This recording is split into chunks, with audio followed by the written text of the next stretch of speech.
Hi, காலையில் கிருஷ்ண ஜெயந்தி கோயில் போகலான்னு சொல்லிட்டு காலையில் கிளம்பி போயிட்டாங்க. அங்கே போய் பார்த்தா இப்படி அடுத்த மாதம் தான் கொண்டாடுற மாதிரி இருக்குன்ட்டு அதில் எழுதி போட்டிருந்தாங்க. அந்த கோயிலில் பார்த்திங்கன்னா நல்லா செலிப்ரேட் பண்ணுவாங்க. மேலே பானைலாம் வச்சு நிறையா குட்டி பசங்கள்லாம் கிருஷ்ணர் ராதே வேஷம் போட்டுலாம் வருவாங்க. ஆனால் எதுவுமே இல்லை, ரொம்ப சிம்பிளாக இருந்துச்சு. அப்புறம் சரி, அது பக்கத்தில் இன்னொரு பெரிய கோயில் இருக்குது அப்படின்னு சொல்லிட்டு அங்கேருந்து அப்படியே நடந்து அந்த கோயிலுக்கு போயிட்டோம். அந்த கோயிலில் நல்லா க்ரௌடாக இருந்துச்சு. அப்படியே அங்கே போய் சாமியை கும்பிட்டு அப்புறம் அப்படியே வீட்டுக்கு வந்தாச்சு.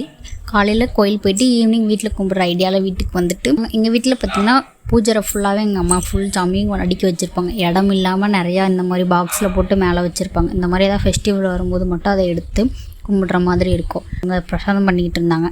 எனக்கு எதாவது க்ரியேட்டிவாக வேலை கொடுங்கன்னு சொல்லிட்டு இந்த மாவு வச்சு நானும் அந்த கோலம்லாம் போட்டு அப்புறம் இந்த கிருஷ்ணர் உள்ளே வர்ற மாதிரி நானே அந்த மாதிரி இந்த கால் தடம்லாம் வச்சு பண்ணிக்கிட்டு இருந்தேன். இந்த ராக்கி பாய் வேறு ஓடியில் வந்து நின்றுட்டு நீ கொஞ்சம் வழி விடு, நானே என் கால் தடத்தை வைக்கிறேங்கிற மாதிரியே வந்து போஸ் கொடுத்துக்கிட்டு இருந்தான்.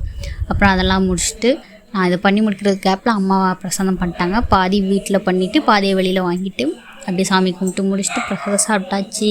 நீங்கள் எப்படி கும்பிட்டீங்கன்னு மறக்காமல் கமெண்ட் பண்ணுங்கள். பாய்.